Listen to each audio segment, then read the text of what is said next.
the overly decent practices imposed on Britain in the Victorian era created the overall effect of a highly compressed spring in society. But already under Victoria herself, the spring began to unclench. An example of emancipation was set by her own descendant, Albert. The unprincipled one is crowned by Edward VII. And in 1890 there was an outrageous case when the people of England wanted him to be tried. The biography of Victoria's second son is filled with so many filthy stories that the name Albert entered the so-called Golden Book of the lustful males of the world.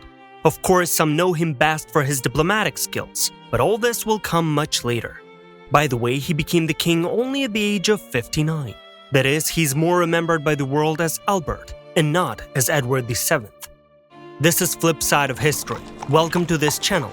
Today we will tell you about Edward VII and who this man was. Let's continue our episode. While still Albert, a disconcerted youth. The second son of the royal couple of Foggy Albion, a British woman after whom the whole era will be titled, and a German, was named in honor of his father, Albert of Saxe-Coburg and Gotha. Bertie was a very lively child, preferring only physical exercise from lessons, which took place from 7 a.m. to 7 p.m. Of all of the others, he could only take lectures on tactics and strategy and also the history of warfare.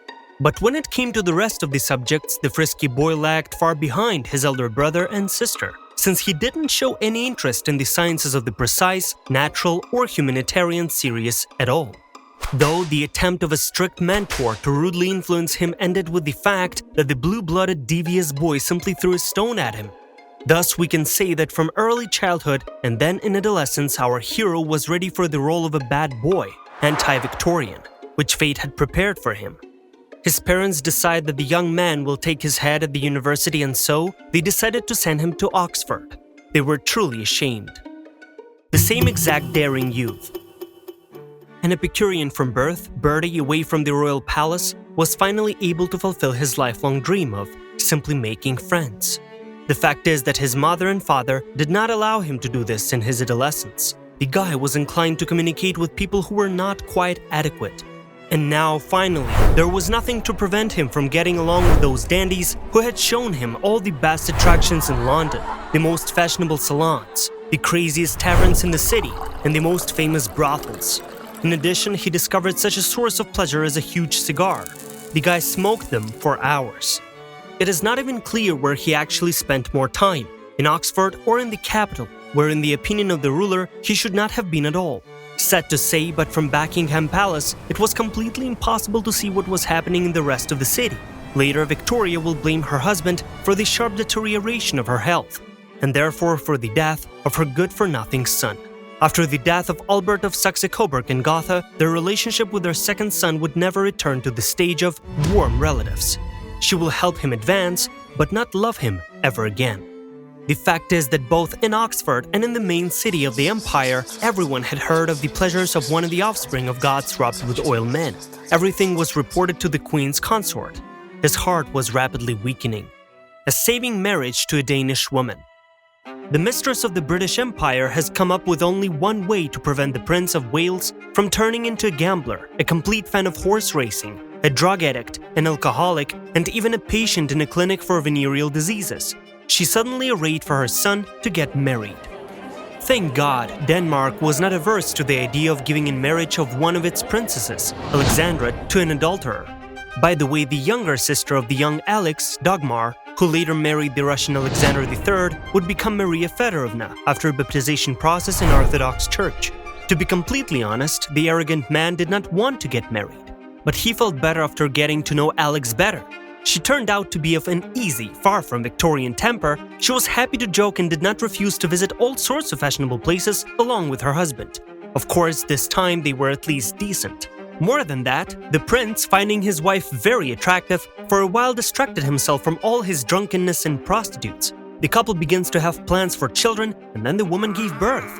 Albert enters his mature years and begins to get down to business. It turned out that he was a skilled diplomat. This role suited the irredeemable extrovert better than others. He was obsessed with communication. He was successful in this. However, the Empress herself did not allow her son to resolve many of his issues, as she had been on the throne for too long. Perhaps it was because of this, and also because of her cold attitude towards him, that he involuntarily and later indeed broke down into drunkenness and consolation in the arms of skilled prostitutes. Alexandra makes the prince bored. For by the body of the Danish half, Alexandra, after several births, could no longer attract this male, who has way too many connections and opportunities in the malicious places of London and even Paris, and Alex's face has become boring to Albert for many years. It is obvious that afterwards he escaped the careful research of his wife, mother, and English newspapermen in Paris, where an elite brothel had set up part of the premises for the royal notable, and he knew Henriette Mordaunt here. Upon learning of this, his enraged wife demanded a divorce. Well, how did she know? Unexpectedly quickly, the woman herself saw Albert there in the company of Henriette. There was a high-profile trial. The people wanted to make Albert himself a defendant, but he was only a witness in the case who happened to walk along the border of two estates and saw Madame Mordaunt wandering in the woods in the middle of the night. Nothing extraordinary here. Strange as it may seem, even Victoria had to come to the defense of her long-forgotten son. Well, as a result, everyone got what they wanted. The powerful husband of the so-called cheater got a divorce. Prince Albert confirmed that he had nothing to do with it, but instead just a casual standby, and poor Henriette got the status of a sleepwalker in this situation. For the rest of her life, she was locked up in an asylum for the mentally ill, and no one was allowed to approach her. Even much later, when his wife was dying and his duty obliged him to spend his last days near her bed, he did it somewhat reluctantly, impatiently counting down every hour and every minute. Already Edward VII, but still a regular visitor in brothels. The turn of the central character of the episode to rule the United Kingdom came only in 1902, when he was already just 59 years old. His mother finally reposed. The coronation of the Don Juan took place in 1902. For 8 whole years, Alexandra managed to be the wife of the emperor. But even then, she was very ill and rarely saw her husband next to her, who was no longer a man named Albert at all, but Edward VII. Even more so, he now has a fresh reason not to see her. State affairs take his precious time. It was the named king who ended the Anglo-Boer War, which began because of the anti-clerical policy of the left-wing government, which constantly put spokes in the wheels of the king. Also, it was he who began to attempt to invade the Germans on their only colonies, territories in East Africa. To do this, he decided to make Britain's longtime enemy, France, his ally. France and Britain finally got to divide the overwhelming majority of continent of Africa between them, giving birth to one of the imperatives for the outbreak of the First World War. Germany, with its phenomenal industrial, military, and human potential, believed that it also had the right to have its own colonies and be among the top leaders in the world. Now, only a few more insignificant pretexts were needed to start a war, and they were, sadly, later formed. Well, he celebrated every success in the sovereign's affairs in the places he was hardened in. After all, in his favorite Parisian brothel, not only his own bathroom, in which he had been washed in champagne by several local courtesans for many years, but a miracle couch made by his command was already waiting for him. It was set up in such a way that he could do this with 2 people at once. The most prominent mistresses. In addition to poor Henriette, several elite courtesans and prostitutes, Edward's halves managed to be more famous women for their time. We'll devote to them a whole list. First, Jenny Churchill, beautiful lady, mother of the future Prime Minister. Second, Sarah Bernhardt, the most famous film actress in Europe in the early years of the 20th century. Third, Daisy Greyville, Countess of Warwick, known for her great influence on the king. Fourth, Alice Cabell, the main socialite and aristocrat of Britain in the early years of the 20th century. Fifth, Lily Langtry. This is an actress pseudonym, born Amélie Charlotte Le Breton, this time a theater actress instead of movie actress, who eventually created a theater company. Indeed, it's worth noting that after the death of his wife, Alice Cabell became the last wife of the already elderly Edward, not officially but in essence. But even to her, he managed to betray several times, having until the last hours of his life an ever-tiring, purely masculine temperament. Perhaps the wiser emperor really loved Alice and Daisy, this time with all responsibility. And lastly, he couldn't leave this thing. The dying monarch sent Alice to reconcile with all his other mistresses.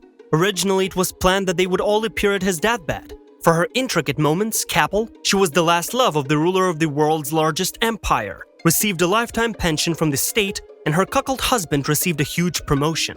Certain researchers romanticize the playboy prince, but the fact still remains.